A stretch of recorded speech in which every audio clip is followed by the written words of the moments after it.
Apa hal yang pertama kali terbesit di pikiran kalian saat mendengar kata anarki di kehidupan sehari-hari? Kekacauan, penindasan, atau bahkan sekumpulan orang-orang yang menggila yang melakukan perusakan masif? Dalam hubungan internasional, anarki memiliki arti konsep dunia yang setara. Tidak adanya kepemimpinan yang mengatur negara-negara di seluruh dunia.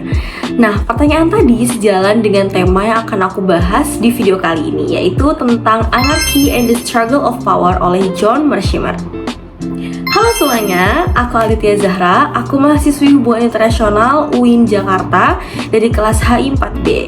Di kesempatan kali ini aku akan ngebahas salah satu subtheme dari sebuah buku yang berjudul The Tragedy of the Great Power Politics oleh John Mearsheimer, yaitu Anarchy and the Struggle of Power. Anarchy and the Struggle of Power adalah salah satu teori Mearsheimer yang menggambarkan struktur politik internasional yang sering kita kenal dengan anarki. Negara-negara di dunia hidup berdampingan dengan anarki itu sendiri, senantiasa untuk mengumpulkan kekuatan dan memperkuat posisinya. Di sisi lain, teori ini membuat konflik antar negara-negara yang akan mengakibatkan kesulitan dalam mencapai keharmonisan internasional. Mearsheimer dalam bukunya membahas 5 asumsi dasar tentang anarki di sistem internasional. Kita bahas dari asumsi yang pertama. Asumsi yang pertama yaitu the international system is anarchy. Sistem internasional itu bersifat anarkis. Artinya apa? Artinya tidak ada badan atau pemerintahan yang memiliki kekuasaan mutlak untuk mengatur negara-negara di seluruh dunia. Namun, seperti yang aku sebutkan di awal, anarki di sini bukan berarti kekacauan atau kekacauan yang seperti kita ketahui dalam kehidupan sehari-hari. Namun, ini adalah prinsip atau keteraturan dari negara-negara independen yang tidak memiliki otoritas pusat di atasnya. Asumsi yang kedua, great powers inherently possess some offensive military capability, yaitu di mana negara memiliki kemampuan yang lebih dari negara lainnya, yaitu misalnya militer yang kuat dan agresif yang memungkinkan mereka untuk melakukan serangan terhadap negara lainnya. Dengan memiliki kemampuan militer yang ofensif, negara-negara besar dapat mengancam untuk menyerang negara lainnya. Hal ini menciptakan potensi untuk konflik dan perang antar negara karena masing-masing negara memiliki kemampuan untuk melancarkan serangan terhadap negara lainnya.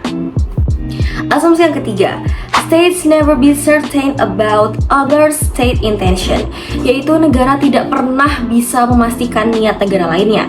Ketidakpastian tentang niat negara lain yang akhirnya selalu menciptakan ketegangan dan kecurigaan antar negara. Karena setiap negara mungkin merasa terancam oleh tindakan atau kebijakan negara lain yang dianggap mengancam negaranya. Ini dapat memperumit hubungan antar negara dan mempengaruhi dinamika politik internasional. Asumsi yang keempat, survival is the primary goal of great powers, yaitu kelangsungan hidup adalah tujuan utama. Hal ini menyatakan bahwa untuk negara-negara besar atau para the great powers, tujuan utama mereka adalah bertahan hidup atau mempertahankan kelangsungan hidup negara mereka. Para great powers berusaha untuk menjaga integritas wilayah mereka dari ancaman negara lain dan juga memastikan bahwa sistem politik domestik mereka stabil dan tidak bergantung pada negara lain demi keamanan dan kesejahteraan negaranya. Asumsi yang terakhir yaitu asumsi kelima, great powers are rational actors. Negara-negara besar atau great powers cenderung bertindak secara rasional dalam sistem politik internasional. Mereka sadar akan politik global dan mereka berpikir secara strategis bagaimana sih cara bertahan hidup di dalamnya, yang berarti bahwa mereka mempertimbangkan tujuan dan kepentingan nasional mereka secara logis berdasarkan analisis dan memahami konsekuensi dari berbagai tindakan yang diharapkan akan mendatangkan manfaat yang besar bagi negara mereka. Nah, dari kelima asumsi yang telah disebutkan, muncullah 3 patterns of behavior atau 3 pola perilaku yang umum terjadi dalam sistem politik internasional. Di antaranya adalah yang pertama, fear, ketakutan. Ketakutan di tengah ketidakpastian politik internasional yang menyebabkan negara mengantisipasi ancaman dari negara lainnya. Kedua, yaitu self-help. Negara dipaksa untuk dapat mengandalkan dirinya sendiri untuk melindungi kepentingan nasionalnya. Dan yang ketiga, power maximization atau pengembangan dan maksimalisasi kekuatan militer, ekonomi, dan politik internasional yang dilakukan untuk mempertahankan keamanan nasionalnya di tengah anarki internasional yang tidak pasti. Beranjak dari anarki internasional, Mearsheimer membahas konsep keseimbangan kekuatan dalam politik internasional atau yang biasa kita sebut balance of power. Konsep ini melibatkan strategi negara-negara untuk mempertahankan distribusi kekuatan. Mereka mencari cara untuk memperoleh kekuatan tambahan melalui militer, ekonomi, maupun diplomasi. Distribusi kekuatan ini terus berlanjut sampai mencapai hegemoni suatu negara, di mana suatu negara menjadi dominan dalam sistem internasional. Dengan adanya balance of power, maka muncullah hal yang tidak bisa dihindari oleh negara-negara hingga saat ini, yaitu apa? Ya betul, yaitu security dilemma, yang kerap kali membuat negara ada pada posisi yang sulit ketika suatu negara mencoba meningkatkan keamanan atau militernya, namun negara lain melihatnya seperti sebuah bom waktu yang dapat meledak dan membunuhnya kapanpun ia mau. Hal ini dapat menciptakan ketegangan antar negara, menciptakan ketidakstabilan antar negara, dan juga pastinya konflik antar negara. Selanjutnya, Mearsheimer di chapter cooperation juga menganalisa mengapa sih para great power itu terkesan enggan melakukan kerjasama.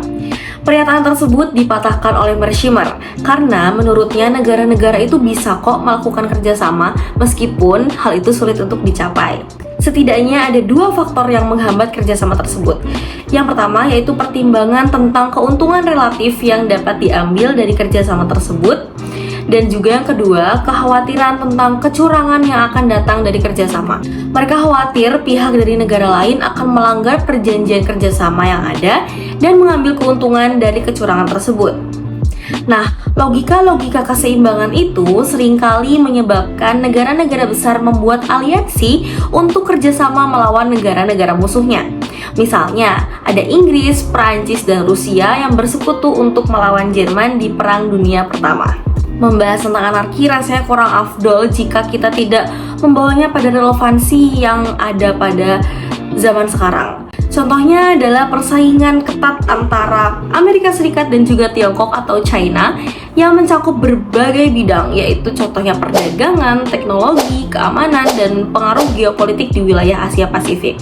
Seperti yang kita ketahui, kedua negara tersebut saling bersaing untuk mempertahankan dan meningkatkan posisi mereka sebagai kekuatan dominan di dunia, yang sesuai dengan konsep persaingan kekuasaan dalam teori Mearsheimer. Tibalah kita pada akhir video ini, jadi dapat disimpulkan bahwa teori Mearsheimer ini membahas tentang struktur politik internasional yang didasarkan pada anarki, di mana negara-negara berusaha untuk mendapatkan kekuatan dan memperkuat posisi mereka di dunia. Politik internasional dipengaruhi oleh dinamika yang kompleks antara negara-negara, di mana ketakutan, persaingan, dan keinginan untuk bertahan hidup memainkan peran utama.